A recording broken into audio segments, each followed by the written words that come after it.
Welcome, ladies and gentlemen, to another segment of Food for Thought with Karabo and Conce. Today we are sitting with Tarryn, the owner of Macfresh Deli and Berry Farm, and she is going to tell us all things sizzling about berry production and farming and what it takes to run a berry business.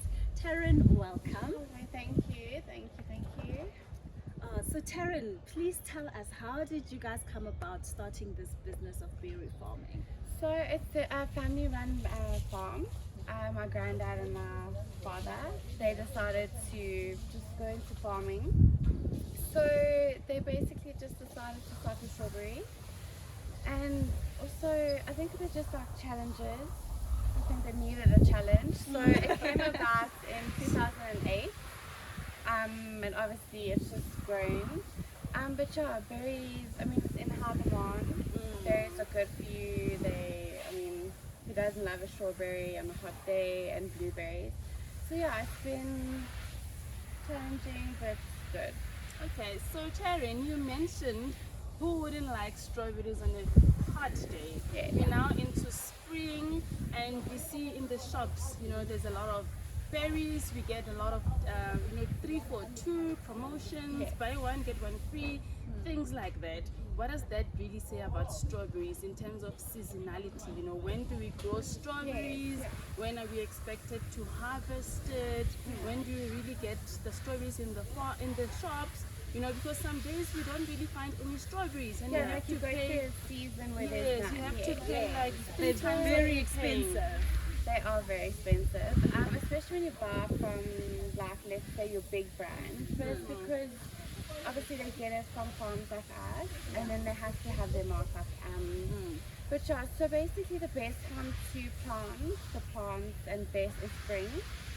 And they're subtropical also. So like I was explaining, they love heat. So when it's hot, they can grow as quick as anything. Oh wow. Yeah, so and also with our farm we try to have it like yearly, so every season without running out of fruit.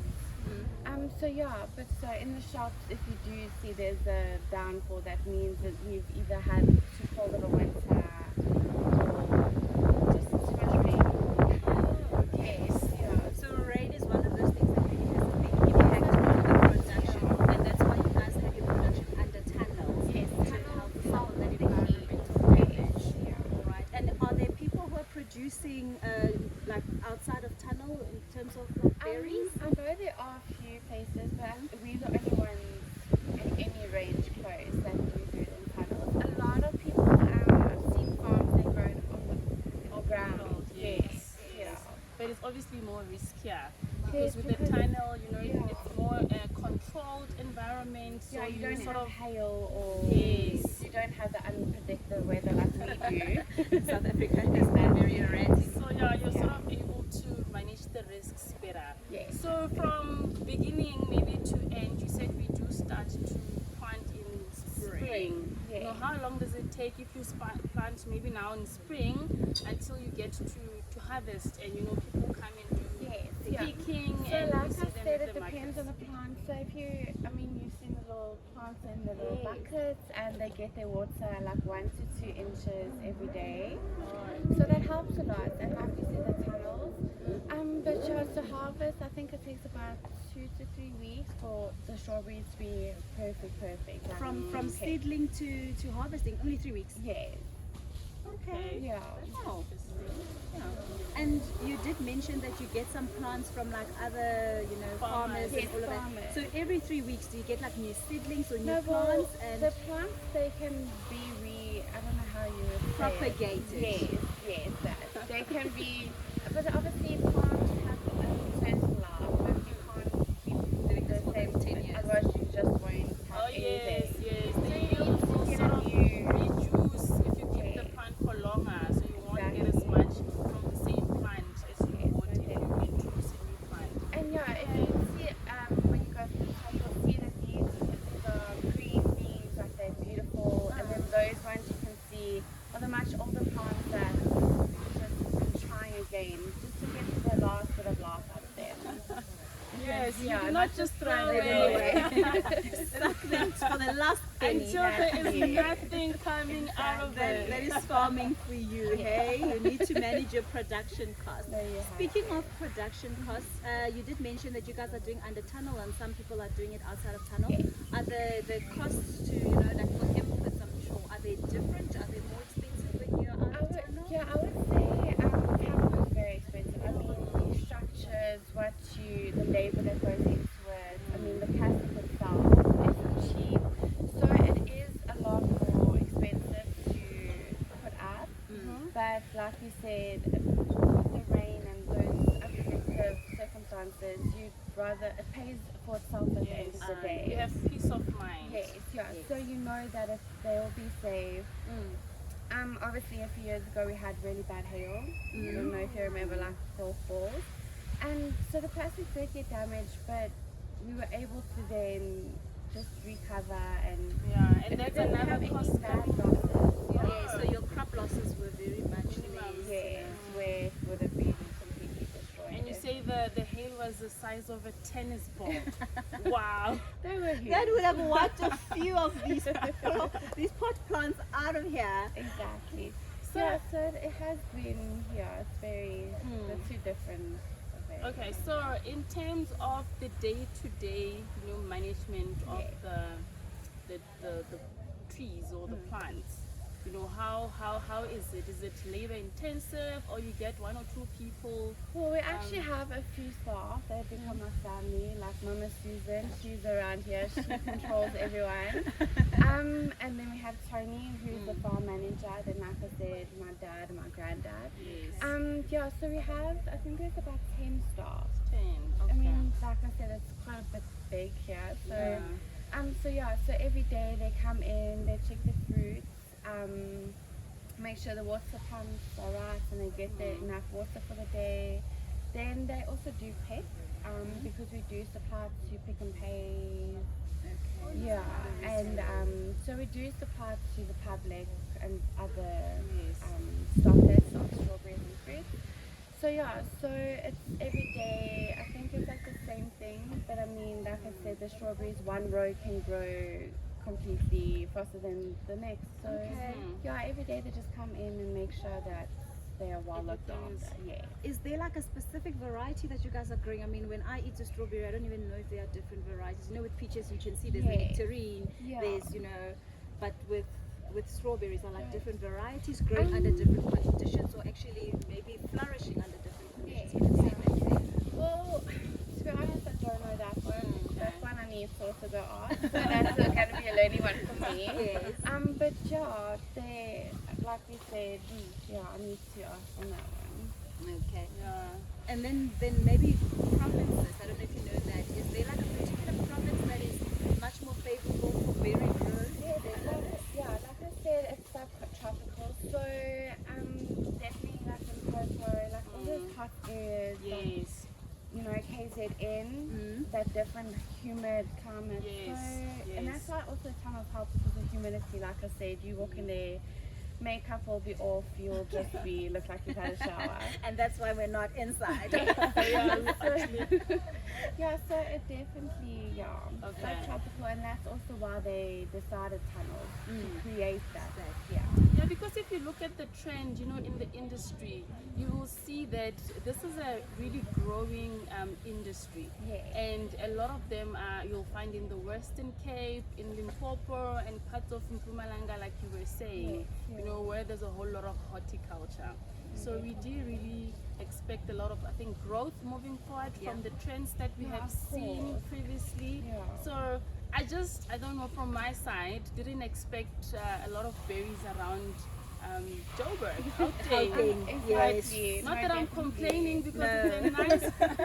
It's also cheaper because then it means they're not paying too much transport to get them here. So Imports, the travel. Yes.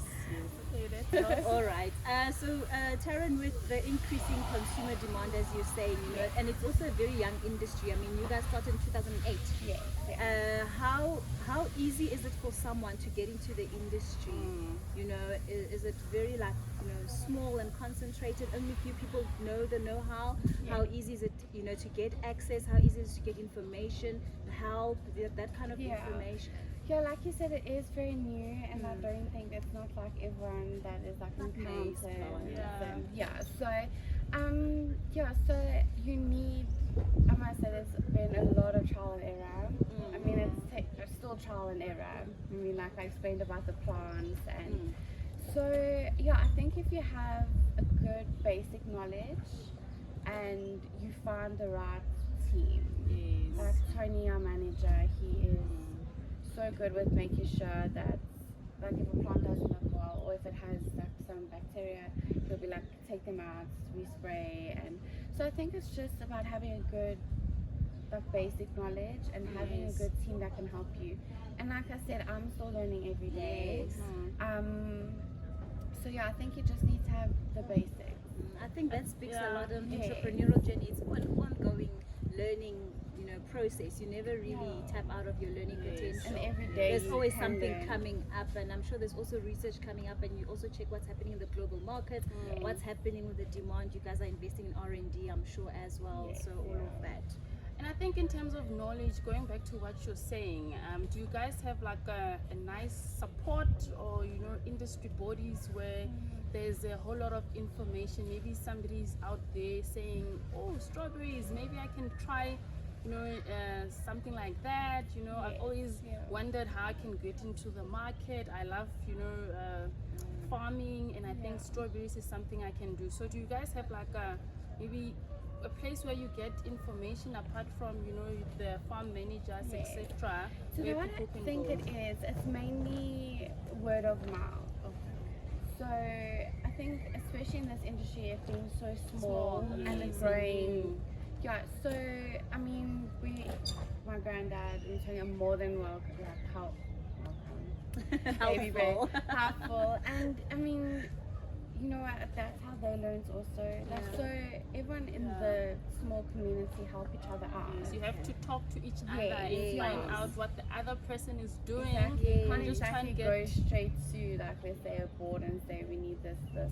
So I think everyone just helps each other, especially the last few years, what we've been going through. I mean, local is so much better than importing. Yes. So rather help here than Yes. Maybe a last question from my side, Tarryn. So in terms of getting your produce into your, you did mention that you were in a retailer. How difficult is it? Because I know quality is also a very important factor. Standards. And you know, stability, you know, being your able volume, would you be able to produce that amount of volume when required. I know that also plays a very big part. So how difficult was it, or how easy was it for you guys like I to... said in the beginning, very difficult. I mean, you're just starting out, you don't know. So it's like a stockist would be, we need like 100 kgs. And obviously being a family, like, come pick your fruit, you have to make sure that you don't overpick. Otherwise the plants just get tired. I mean, it's like human, you know, if you work too hard, you just eventually need a break. So so that's I didn't think about that. That's why sometimes, like on a Monday or Tuesday, they pick 4, like a specific place. But it is, they are very picky with quality. But you have to be. If you want to keep a good name, you have to make sure that everything's perfect. But so... And also so that they can, and between the two of you, can set a good price. You know? Exactly, so it's very important. I mean, you only get, like you said, you only get a few options of blueberry brands, like specific. So you're also competing with 1 or 2 others. So but I think a lot of and we do markets. A lot of people have phoned and said, can we please buy from you? And then they just put up a little markup, but also just to get fruits out there. I mean, we have oranges, apples, but I mean, I'm not a child, so I'm snobby, but strawberries and blueberries are, I mean, it's like what do you call it, like a tree. And it is a very high-end market. Yes. Now everybody really wants. And that's what strawberry. goes into the gin and tonics and Hello. all your cute drinks. Come summer, you know, like those beautiful, pretty cocktails. Exactly. And healthier as well. They're very, very Healthier. healthy. Because if you're following like a bunting sort of type of lifestyle, I know blueberries and strawberries and raspberries are allowed, as opposed to the other sweeter Yeah, they're much fruits. healthier also. Yes, They're not so too definitely. sugary. They don't have that natural sugar that is actually bad for you. So yeah. No, and I also prefer it. Like you said, if you're eating a specific way, blueberries, yogurt, that's me. And the color and the flavor. Yes, So, very, very nice. We need it. I love how you just spoke now about, you know, your retailers. And you know, sometimes you would go to a retailer and find that the strawberries are not as fresh. I mean, they're very perishable, the Yes. berries. Yeah. How long is basically that cold chain process? If you say every 3 weeks you can start picking them, when do you guys then send them to the retailers? Do you pick them when they're still kind of halfway ripe and then they get ripe on their way? So basically, now the production we finally got there where we can every week get there. But like I said, yeah, so you'll see there's like really, really, really red ones. Those won't even last. Because I mean, they go into the cold room, they get packed, and then they go to the stocking. So it's basically that almost like a little bit yellow greeny at the bottom. okay. Within the next 2 days, they'll be red. Yes. So it gives time for it to be in the cool room, packed, and handled. So they need to not be too delicate. And also now, like you mentioned, you guys also support the market. I know the German market was hit with load shedding, and for almost 2 weeks, foods were going off. And you guys also use a lot of electricity here. So how does load shedding affect your guys' production and just the ease of doing things? Well, luckily enough, we have the generator and solar. Yeah, it's definitely investments, like you said. You need to invest in to make sure that everything keeps growing. And like I said, yes, the infrastructure of starting is expensive, but it's paid for itself, so you are able to do that. No, it's a good risk mitigator. I mean, like with load shedding, you can never know when it's Yeah, going the to cold happen. room And has then to you keep- lose all your crops because no one's going to buy Exactly. rotten And fruits. then that's what you imagine. Yeah, the cold room really does have to keep running. Does have to keep running. Okay. So I know that you guys also have an on-farm restaurant. So do you incorporate some of the produce from here into your Yes, menus? so on the menu we have obviously the waffle and ice cream With strawberries. with strawberries, and so yeah, you can choose fresh or you can choose. They make the most delicious compote, so it's like a syrup with the berries and sort of in. And actually, funny enough, my gran, who's made jam for like ever, she makes her own jam, and the lady Family Conce. recipe. Yeah, so Conce you'll meet at the Deli. She helped also make the jam. So it's just a continuous teaching. So it's homemade jams with the blueberries, strawberries. Yeah, so we just try and incorporate that. And obviously at the restaurant there's vanilla cake, which we put our strawberries on. Yeah, so there's lots. There's make our own syrup. Guys, you had it on our channel. Come through to Macfresh, Deli and Berry Farm in Benoni for all these treats Yes, that very we nice. were talking about. And what they also do here, you can actually bring your kids and do a bit of strawberry picking, which I feel like is amazing. When did that start, Tarryn? That actually started about 2 years ago, 3 years before we obviously went into our first lockdown. So it was an idea. It started slowly, but I think everyone wasn't really into it. Like, I don't know, I think there was bigger things at that time. and also a lot of people, I don't know, I found outdoors wasn't really a thing. So now it's definitely a thing. Yeah, to get out of the house, and especially being like lockdown. no problem. Sorry guys, we just came for strawberry picking. Yeah, so I think just getting out again, because being confined has just been, and kids love it. Kids love it here. I mean, I'm going to bring my baby here. He's going to love it. Yeah, that's good. we're Yeah. definitely planning to do that. And definitely a lot of family. I mean, it's a family-run farm, family-run restaurant. So we just, I mean, family's family.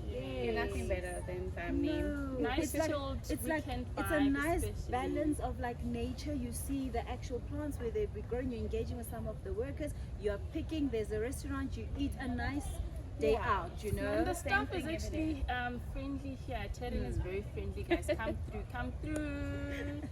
And I think maybe in closing, I know we've been saying in closing, but, We never close. We're gonna live here. There are berries galore.